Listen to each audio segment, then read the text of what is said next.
Aqui ele traz que o fundo não possui alavancagem ou obrigações futuras por compra de ativos. Amém, né? Porque já é arriscadíssimo. Sendo monoinquilino e monoativo, se ainda tivesse alavancagem, seria uma bomba relógio prestes a explodir.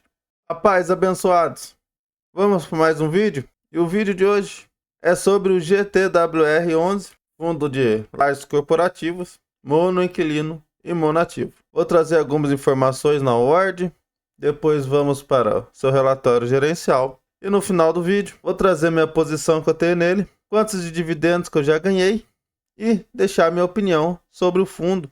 Já deixar claro aqui que nenhum ativo que aparecer nesse vídeo é recomendação nem de compra nem de vendas, tem apenas o caráter informativo para auxiliá-los nos seus estudos.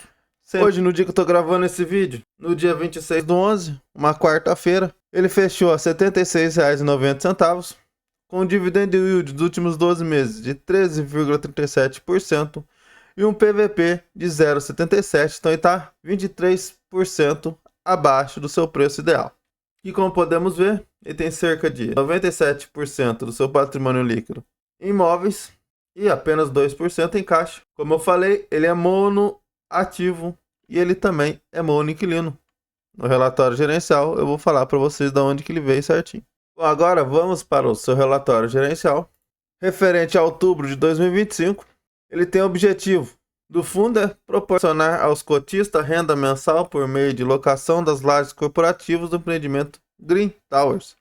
Ele tem uma taxa de administração e gestão de 0,25% ao ano, mais uma taxa de consultoria imobiliária de 0,25% ao ano. Então, a sua taxa é de 0,5% ao ano. Seu administrador ainda é ativo capital e o seu gestor ainda também é ativo capital. E o seu escriturador das cotas é o Banco Bradesco. Ele teve prazo inicial de junho de 2019.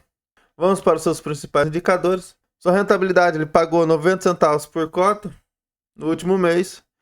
Ele está com dividend yield anualizado, referente ao valor da cota de fechamento desse relatório, de 14,07%. A sua cota de fechamento foi R$ 76,78. Lembrando que leve em consideração a cota no último dia útil do mês de outubro. Já essa cota patrimonial, cerca de R$ 99,75. E o seu valor patrimonial, 1,2 bilhões. Ele tem cerca de 34 mil cotistas, um ativo, um inquilino, que é o Banco do Brasil. O ativo fica lá em Brasília. Tem uma área bruta locável de 64 mil metros quadrados, zero de vacância. Aqui ele traz algumas informações no comentário do gestor. Em outubro, o resultado caixa do fundo foi de 89 centavos por cota, enquanto a distribuição se manteve em 90 centavos por cota, ou seja, ele teve que usar 1 centavo da reserva. Ele traz que a rentabilidade do mês foi menos 1,7% e o IFIX, no mesmo período, fechou em 0,1%. O acumulado do ano, o fundo apresenta alta de 20,8% frente 15,3% do IFIX. Aqui ele traz a liquidez. A liquidez do fundo apresentou uma média diária de 819 mil por dia. Isso dá cerca de 25% menor que em relação ao mês anterior. Aqui a famosa DRE do fundo. Ele teve um total de receitas em outubro de 11 milhões 124 mil. Teve uma despesa de 14 mil. E as taxas do fundo dele deu uma despesa de 417 mil, dando resultado recorrente de 10 milhões 693 mil. Ele não teve resultado não recorrente, então esse foi o resultado total do fundo. Aqui ele traz o volume de negociação diária num gráfico. Mês passado foi cerca de 1 milhão e 92 mil. Esse mês foi 819 mil de liquidez diária. Então veio diminuindo sua liquidez diária. Vinha aumentando, mas agora em outubro deu uma queda. Vamos ver se vai continuar caindo ou se já vai recuperar a negociação diária. Aqui está o patrimônio líquido do fundo, nós já vimos lá em cima, né? 1,2 bi. E é composto por 1,17 bi, ou seja, 1 bilhão 170 milhões em imóveis e 24,9 milhões em caixa. Aqui ele traz que o fundo não possui alavancagem ou obrigações futuras por compra de ativos. Amém, né? porque já é arriscadíssimo. Sendo monoinquilino e monoativo, se ainda tivesse alavancagem, seria uma bomba relógio prestes a explodir. Ele destaca que o fundo encerrou o mês com 100% de ocupação e um aluguel médio de R$ 169,1 o metro quadrado.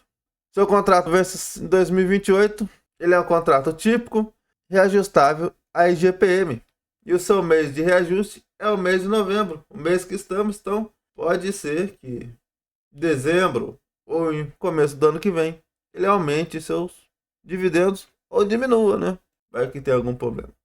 Aqui é o ativo dele, o Green Tower, cerca de 75 mil metros quadrados de ABL, 3 torres, 39 elevadores, tem até heliporto. Aqui seria algumas fotos dele, aqui a maquete, como é que ele é, aqui ó, tem até o helicópterinho aqui para representar o heliporto, estacionamento subterrâneo, e esse foi o relatório. Relatório tranquilo, simples, apenas 19 páginas, porque apenas um imóvel também e um inquilino. Agora vamos lá para minha carteira para ver quantos que eu tenho de posição nele e quantos de dividendos eu já ganhei até hoje. Eu tenho cerca de 6 cotas do GTWR com preço médio de R$ 75,07. Estou com uma variação positiva de 2,45% e uma rentabilidade de quase 15% nele. Bom, até hoje já recebi R$ 53,91 do GTWR. Meu primeiro provento que eu tive do GTWR foi no dia 31/5/2024. Então, desde maio de 2024, eu tenho ele na carteira. Há mais de um ano, vai para um ano e meio. E nesse mês agora, eu recebi cerca de R$ 5,40 de proventos. No ano atual, já recebi R$ 46,01. Já recebi quase 10% só nesse ano. Quase 10% de provento só do GTWR. Em comparação a tanto que eu tenho de dinheiro investido no GTWR, não da carteira inteira. E ainda tenho mais um mês para receber. Então vai passar de 10%, vai passar até de 11% sossegado.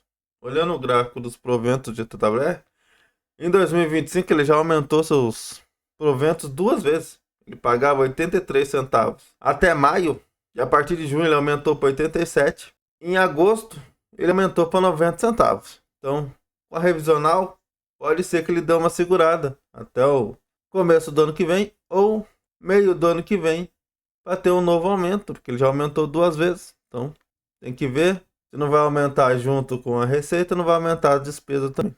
Então, esse foi mais um vídeo do canal. Minhas considerações finais: um fundo de lajes que por si só no momento já é mais arriscado, com 2 pontos que ainda deixa ele mais arriscado ainda: é monoinquilino e monoativo. Então, se você for decidir estudá-lo, leve isso em consideração. Se caso depois dos seus estudos você queira colocar na sua carteira, eu aconselho que você ponha na sua parte de risco da carteira.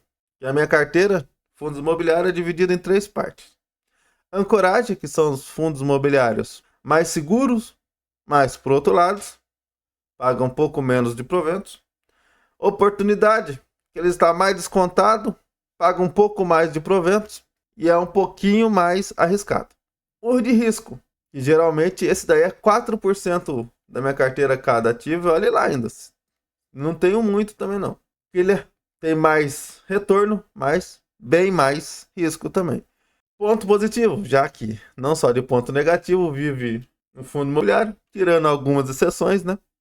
Ele vem pagando 14% ao ano, como nós já vimos, então está pagando bastante proventos e não tem alavancagem. Então é um ótimo ponto. Como vocês puderam ver, eu tenho na minha carteira, pretendo continuar com ele na carteira, não mudou o fundamento, mas levando sempre em consideração o alto risco dele. Muito obrigado pela companhia. Se você ainda não for inscrito no canal, se inscreva no canal, deixa o like, ativa o sininho, deixa o comentário aí se você tem esse fundo, os motivos que você tem e os motivos que você não tem, se caso não tiver o fundo. Que o Papai do Céu abençoe a vida de todos. Nunca se esqueça, Jesus te ama e eu também. E até a próxima.